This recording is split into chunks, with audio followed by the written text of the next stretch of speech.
So this session is all about IT strategy and the importance of having a properly aligned IT strategy with your business strategy. So I thought to break it down into a few areas and to not overwhelm you with PowerPoint, but rather to have a bit of a discussion around some of these topics. So the first one is the alignment with business and the business strategy. The second area, I will just share a little bit of how we see IT at Grovation and what is all the moving parts that we see when we talk about IT. And then I want to move over to IT strategy and to say, but to look at the key questions that needs to be answered by IT strategy. And then I also just want to share our framework, or at least some of the components of our framework with you, just to help people orientate themselves. And then maybe if there's time left, we can open the floor for some good discussion. So let me start by showing you this slide. So for us, it is very important that the IT strategy must be aligned to the business strategy. And long gone are the days where you are able to have an IT strategy that's independent from the business strategy. So if you look at this slide, what I'm trying to explain here is that business strategy is what it's all about. And then you're going to break it down into a departmental strategy. And it needs to flow from the departmental strategies then into your policies, budgets, and eventually ends up in your performance contracts with your people. Because that will be the only way that we can actually make strategy everybody's responsibility. Because if we don't cascade it down to a policy department level first and then to a policy budget and performance contract level, it ends up being only management that looks after strategy. So for us, it's critical that the IT strategy is a result or is derived from the business strategy, and then it then influences the policies. It eventually ends up on the budget, because we all know if you don't have money, nothing happens. So, and then ultimately we have to contract our people and make sure that it's clear what we expect of them to deliver from a strategic point of view.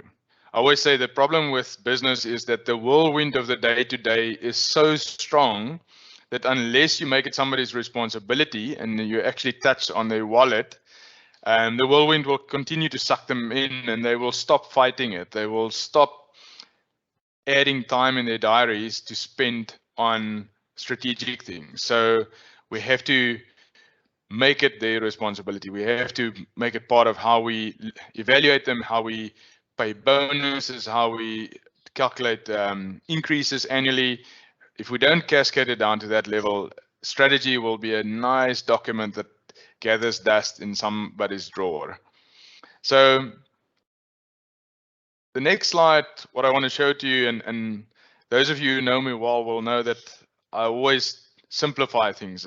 I think there's enough complication in the world, and I think there's enough people that like to deal with the complexity, but sometimes complexity makes things almost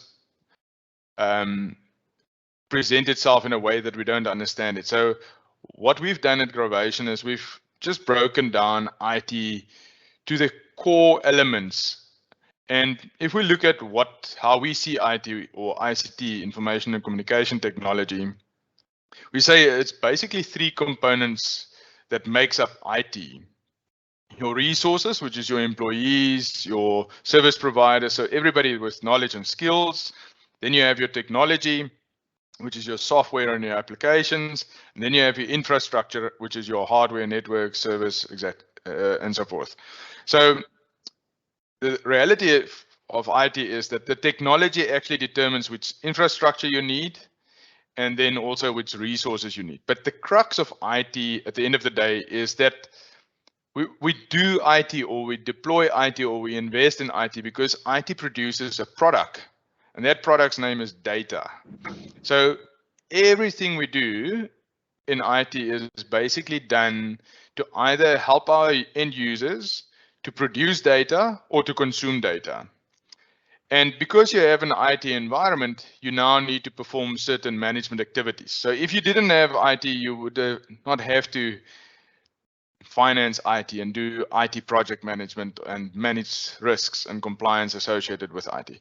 But the management activities are normally directly linked to each of these components. So if you have a sophisticated data strategy or data component, then you will do more activities on it. If data is not that complex and not that sophisticated, then it will reduce. The number of activities you will perform will reduce. So for us, IT is really there to produce data and to consume data. That should be the main reason why IT exists. And if you look at that, the data must be converted into insight. And from the event today, you would have gathered there's quite a strong theme that came through from integration, because we need the data downstream, as well as reporting or turning that data into insight, because just data without turning it into insight is not going to help anybody make better decisions. So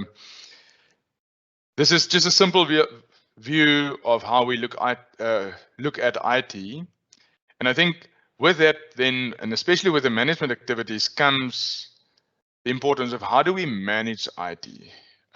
So I just want to share a few ideas around this.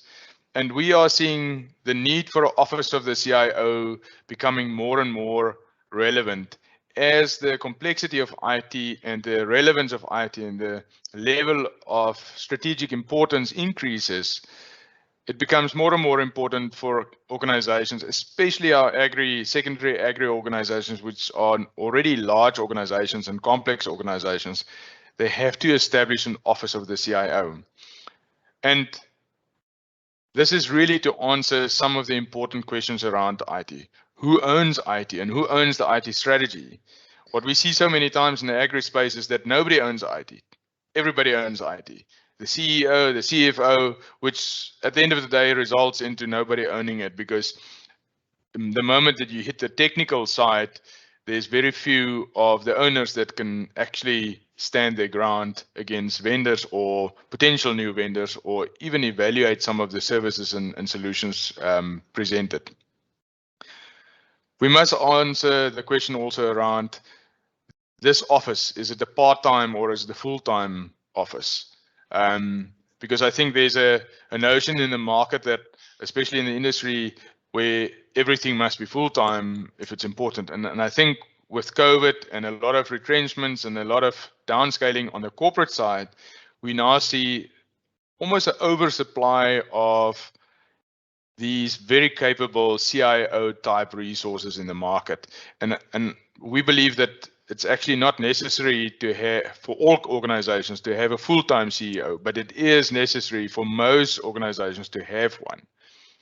Then we also need to just ask the question, which areas of IT are strategic to the business, because that will determine the makeup of the office of the CIO. So if data is quite important, you have a strong BI and data analytics strategy, you might employ a full-time or part-time analyst or data scientist as part of that office. Where if it's not that big, then maybe that's not one of your highest priorities, and maybe an in-house support desk or an in-house vendor manager might be more relevant to your organization. And obviously that then leads to the question, do I insource, do I outsource, or do I co-source? So again, back to the strategy. The strategy will mainly be the starting point. It will determine, do you have to insource or do you outsource? And our view these days are that if it's not strategic of nature to the business, then outsourcing or co-sourcing might be a more relevant option. Where if it's strategic to the business and it starts to give you a competitive edge, insourcing might be the better option, because it will help you protect that knowledge and it will help you protect that IP that goes with it. And then obviously, I think one of the key questions that IT must start to answer, and I think a proper office of the CIO will have to be mandated to answer this, is do we still run IT as a cost center, or do we actually convert our IT departments into profit centers now? And I think what I really like personally about the notion of a profit center is that it switches our minds where business becomes a client. And I don't know if you've all noticed, but the moment that you deal with a client, it tends to be, the service levels tends to be higher. That the way that we engage tends to be softer. But if you engage with a colleague and people get frustrated quite quickly, it's almost as if the filters falls off. So profit centers, in my view, is really something that holds a lot of value. It's maybe not for everybody, but it holds a lot of value. And I do think that IT departments must start to answer that question. So let's move on to the strategy framework. And I think that's why we're all here and what you want to hear today. So the Grovation IT strategy framework, we've designed around two important questions. The first one is, how do IT support the business?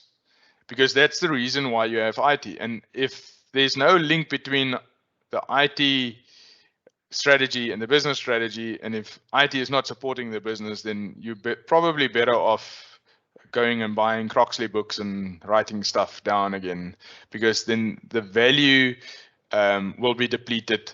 It will be a constant fight for budget. It's just not going to be a smooth ride. But when you decide how IT should support the business and you've figured that out, then it is important to understand, how do you run the business of IT? How do you manage and control and govern the department of IT? So all of our elements in the Grovation IT strategy framework has been designed around these two questions. So what I've done is, on this next slide, I've just highlighted some of the elements that we evaluate and consider and build into IT strategies. And so they're in no particular order. Obviously, I don't want to give away all of our secrets today, but hopefully this will also help you to just evaluate your IT strategy. So if we look at how do we support business, there must be an overall strategy that answer things like, how will business measure the return on investment in IT? If you can't address that question with your strategy, you probably don't have the right strategy, and your strategy is maybe not clear enough. But it also needs to address certain things like risk and compliance, security, licensing, hosting, service management, technology, software development, connectivity, hardware, and automation. So I think the important thing is that some of these areas are obviously more important to answer first. So let's take technology. We believe that the technology strategy, or your technology strategy, should be one of the highest priorities to actually figure out, because that will derive or determine which infrastructure, which hardware, which connectivity, which licensing you actually have to have in place. So some of these elements are quite important, but or they're all important, but some of them are more important to figure out first. A good example, and I've referred to it in the main event as well, is we see so many businesses having a cloud first strategy, but then cloud first sometimes means that you can no longer buy the licenses. You have to subscribe to that service. But then if you go and read the licensing strategy, it says, no, we want to own it. Or even worse, the business have a off-balance sheet financing strategy that they prefer from an overall point of view. And then you go and see, but they still own hardware, they still buy laptops, they still buy servers, they still buy licenses. So I think it's quite important that the strategy and the strategy components actually talk to one another and they don't contradict one another. Similarly, on the running of IT side, I think if you look there, you have to address how you're going to manage your resources, which technology you will be using to actually run your business. I mean, there's way more technologies to be deployed in an IT department than just a help desk ticketing system. And there's numerous technologies, but there must be a strategy around it. Project management, transformation and innovation. I think this is probably one of the main reasons why we believe in a IT as a profit center type strategy, because we believe that the space for transformation and innovation, or the capacity for transformation and innovation, is actually not sizable enough if you do a cost center approach, because nobody wants to pay IT to sit around and tinker with new stuff. The question always evolves, and so who's going to pick up that bill? But the moment that you run a profit center, some of the profits made in the department can be earmarked for internal innovation and transformation projects. And then obviously, if we go down that list, budgeting strategy, financing strategy, I think now more than ever is it important that IT actually starts to talk the language of finance. There's a lot of competition for cash reserves at hand, especially due to the economic downturn in South Africa. And if IT can't position itself well and don't understand how it wants to finance the business of IT, it's going to end up with some shortfalls in terms of funding availability. And again, back to that, financing strategy must be aligned with the business financing strategy. So the other day I met a client where they were really aggressive on sorting out the gearing on their financial statements, on their balance sheet in the business. And within a day, I spoke to the financial manager and the CEO, and they told me this is their strategy. When I then spoke to the head of IT, they were in the middle of procuring 500 laptops. And I said to them, so this is going 100% against your business strategy to sort out your gearing, because you're now putting a depreciating asset onto the balance sheet that are not helping your gearing.